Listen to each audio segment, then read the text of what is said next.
Russia کے پاس ایسی secret natural powers موجود ہیں جس کے ذریعے وہ ایک بار پھر سے سپر پاور بن سکتا ہے۔ جہاں ابھی رشیا کا ایک بہت بڑا حصہ برف سے ڈھکا ہوا ہے، وہیں دوسری سائیڈ سے نیٹو الائز نے اس کے گرد گھیرا تنگ کر رکھا ہے۔ امریکہ کے بعد دنیا کی سب سے بڑی ملٹری پاور رکھنے والے رشیا کو کون سی چیز سپر پاور بننے سے روک رہی ہے؟ وہ سپر پاور جس کا ٹائٹل ابھی امریکہ کے پاس ہے، وہ رشیا کے پاس ان قریب واپس آنے والا ہے۔ لیکن سوال یہ ہے کہ آخر کیسے؟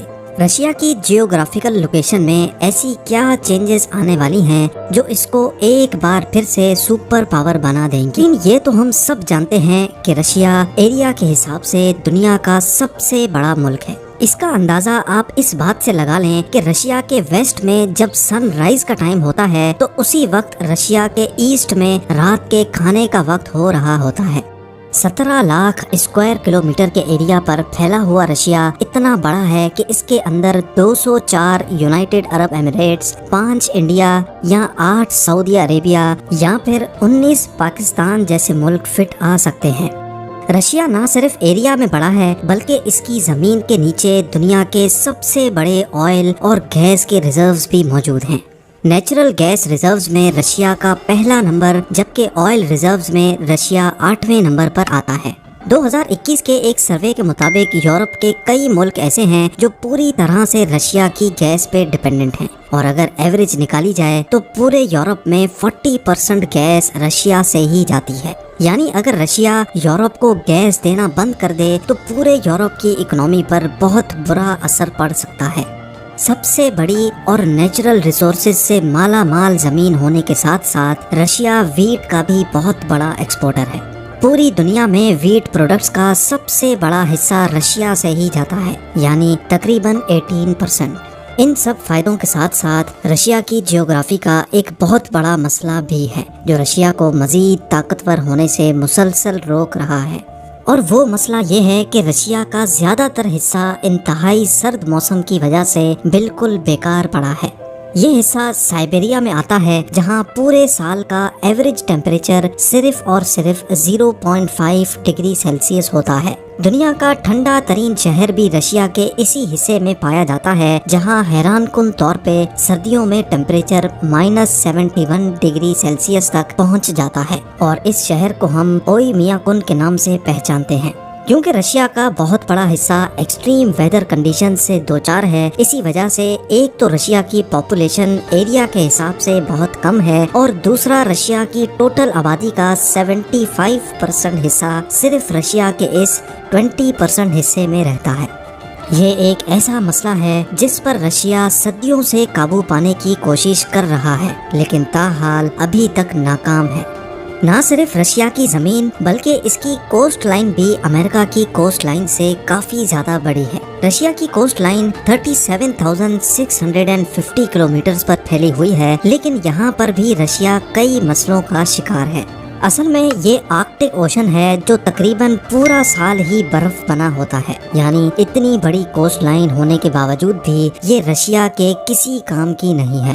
اب ظاہر ہے جس ملک کے پاس جتنا بڑا سمندر ہوگا وہ اتنی زیادہ کنٹریز کے ساتھ ٹریڈ کر سکے گا، اور زیادہ ٹریڈ کا مطلب ہے کہ وہ اتنا زیادہ پاورفل بھی بن سکے گا، کیونکہ آخر کار سمندر ہی وہ ذریعہ ہے جس کے ذریعے پوری دنیا میں پروڈکٹس انتہائی کم قیمتوں میں پہنچائی جا سکتی ہیں۔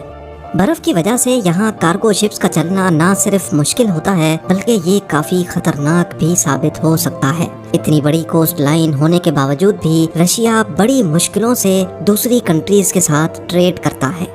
رشیا فی الوقت اپنی پوری کنٹری کی ٹریڈ صرف ان 3 پورٹس کے ذریعے کرنے پر مجبور ہے۔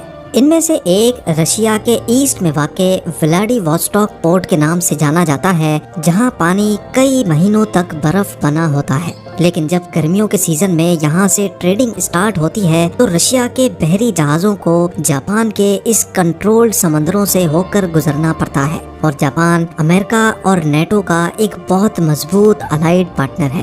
نیٹو کئی ملکوں کے درمیان ایک ایسا اتحاد ہے جو رشیا سے بچنے کے لیے ہی بنایا گیا تھا، یعنی اگر کسی بھی نیٹو کنٹری پر رشیا نے حملہ کرنے کی کوشش کی تو باقی تمام نیٹو کنٹریز مل کر اس کا ساتھ دیں گی۔ دوسری طرف رشیا کا سینٹ پیٹرزبرگ پورٹ ہے اور یہاں بھی وہی مسئلہ ہے۔ سال میں کئی مہینوں تک یہاں برف ہوتی ہے اور سیزن میں بحری جہازوں کو ان تمام ملکوں کے سامنے سے ہو کر گزرنا پڑتا ہے جو سب نیٹو اور امریکہ کے یا تو ممبر ہیں یا الائیڈ پارٹنر۔ تیسرے نمبر پہ بچتا ہے نووروسیسک پورٹ جو رشیا کے ساؤتھ میں واقع بلیک سی پہ موجود ہے۔ یہاں برف کا تو اتنا بڑا مسئلہ نہیں، لیکن بحری جہازوں کو ٹرکی کے پاس سے انتہائی تنگ جگہ سے ہو کر گزرنا پڑتا ہے، یعنی یہاں بھی رشیا کو کھل کر ٹریڈ کرنے کی آزادی نہیں ہے۔ بے شک رشیا اور ٹرکی کے ریلیشنز اب کافی بہتر ہو چکے ہیں، لیکن ٹرکی بہرحال ہے تو نیٹو کا ہی ممبر، یعنی رشیا پر خطرے کی تلوار یہاں بھی لٹک رہی ہوتی ہے۔ کل ملا کر بات یہ ہے کہ اتنی بڑی کوسٹ لائن ہونے کے باوجود بھی رشیا کو ٹریڈ کرنے کے لیے ان پورٹس پر پہلے تو ٹھیک موسم کا انتظار کرنا ہوتا ہے اور پھر اپنے دشمن نیٹو کے پارٹنرز کے رحم و کرم پر وہاں سے گزرنا ہوتا ہے۔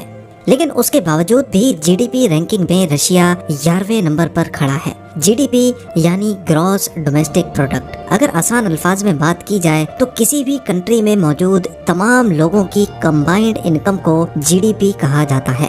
جی ڈی پی رینکنگ سے اندازہ لگایا جاتا ہے کہ کوئی بھی کنٹری کتنی زیادہ سکسیسفل ہے، لیکن یہ کسی بھی کنٹری کی پاور جاننے کا واحد طریقہ نہیں ہے۔ جی ڈی پی سے ہٹ کر اگر ملٹری پاور کی بات کی جائے تو رشین ملٹری کے پاس دنیا کے سب سے زیادہ نیوکلیئر وار ہیڈز موجود ہیں، امریکہ سے بھی زیادہ، اور امریکہ کے بعد رشین ملٹری ہی دنیا کی دوسری طاقتور آرمی مانی جاتی ہے۔ یہاں پر بھی رشیا اگر نمبر 1 پہ نہیں ہے تو وہ بھی صرف اور صرف اپنے سرد موسم کی وجہ سے۔ یہ سرد موسم ہی ہے جس کی وجہ سے آج تک کوئی بھی رشیا پر قبضہ نہیں کر پایا۔ نیپولین نے رشیا پر 6 لاکھ سے زیادہ فوجی لشکر کے ساتھ قبضہ کرنے کی کوشش کی تھی، لیکن اس سرد موسم کے سامنے اس کی فوج کو گھٹنے ٹیکنے پڑے اور 6 لاکھ میں سے صرف 1 لاکھ فوجی زندہ واپس لوٹنے میں کامیاب ہوئے۔ ورلڈ وار 2 میں تو ہٹلر نے 38 لاکھ فوجیوں کے ساتھ رشیا پر حملہ کیا تھا، لیکن قبضہ کرنا تو دور کی بات، 10 لاکھ سے بھی زیادہ جرمن فوجی مارے گئے اور باقی بچنے والوں کو رشین آرمی نے قیدی بنا لیا۔ ہٹلر کو اپنی اس ہار کا اتنا صدمہ پہنچا کہ اس نے سوسائڈ کر لیا۔ ابھی تک آپ بھی یہ نوٹ کر چکے ہوں گے کہ رشیا کو آگے بڑھنے سے جو چیز روک رہی ہے وہ ہے یہاں کا سرد موسم، یعنی اگر رشیا کا سرد موسم راستے میں نہ آئے تو وہ نارتھ پر موجود سمندر کو ٹریڈ کے لیے استعمال کر کے اور زیادہ مضبوط بن سکتا ہے۔ اس کے علاوہ رشیا کے کئی علاقے گولڈ، یورینیم اور ڈائمنڈز جیسے قیمتی منرل سے بھرے ہوئے ہیں، لیکن سرد موسم کی وجہ سے ان کی مائننگ کرنا ممکن نہیں ہے۔ اگر یہ سرد موسم نہ ہو تو ان تمام منرلز اور میٹلز کو مائن کر کے رشیا کامیابی کی بلندیوں تک پہنچ سکتا ہے۔ ساتھ ہی ساتھ انسان کی سب سے بڑی ریکوائرمنٹ ہے ویٹ، جیسا کہ آپ نے پہلے بھی جانا کہ رشیا ویٹ کا بھی سب سے بڑا ایکسپورٹر ہے۔ رشیا جو اپنی صرف 20% زمین کو استعمال کر کے دنیا کا سب سے بڑا ویٹ ایکسپورٹر بن سکتا ہے، تو سوچیں اگر وہ اپنی 100% زمین کو استعمال کرنے کے قابل ہو جائے تو وہ کیا کچھ ایکسپورٹ کر سکتا ہے، اور اگر ایسا ہو جائے تو جی ڈی پی رینکنگ میں امریکہ کو بھی بہت پیچھے چھوڑ سکتا ہے۔ حیرت انگیز طور پہ ایک طریقہ ایسا ضرور ہے جس سے رشیا اس سرد موسم سے چھٹکارا پا سکتا ہے، اور وہ ہے گلوبل وارمنگ۔ گلوبل وارمنگ کی وجہ سے ممکن ہے کہ رشیا آنے والے سالوں میں ایک بار پھر سے سپر پاور بن جائے۔ ریفرنس کے لیے اس ہیٹ میپ کو دیکھیں، اس میں یہ تمام کنٹریز وہ ہیں جہاں کا average temperature 11 to 15 degree Celsius تک ہوتا ہے، اور یہ ٹیمپریچر ہیومن پروڈکٹیوٹی کا بیسٹ ٹیمپریچر مانا جاتا ہے۔ جہاں ایوریج ٹیمپریچر 11 سے کم یا پھر 15 سے زیادہ ہوا، وہیں ہیومن پروڈکٹیوٹی کم ہونا شروع ہو جائے گی۔ فی الوقت ٹیمپریچر کی یہ رینج امریکہ، یورپ، جاپان، چائنا اور ساؤتھ کوریا پر آتی ہے، اور حیرت انگیز طور پہ یہ وہ تمام کنٹریز ہیں جن کو اکثر ہم سکسیسفل کنٹریز کی لسٹ میں پاتے ہیں۔ لیکن ایکسپرٹس کا ماننا ہے کہ گلوبل وارمنگ کی وجہ سے ہر سال جو برف پگھلتی جا رہی ہے، اس کی وجہ سے 2080 تک ٹیمپریچر کی یہ رینج مزید نارتھ میں چلی جائے گی، اور پھر باری آئے گی Alaska, Canada, Greenland, Iceland اور سب سے بڑھ کر رشیا کی۔ ناسا کے انالیسس کے مطابق 1979 میں آرکٹک اوشن کی برف اتنی زیادہ دکھتی تھی، لیکن وقت کے ساتھ ساتھ یہ برف پگھلتی گئی اور 2019 تک یہ اب صرف اتنی رہ گئی ہے۔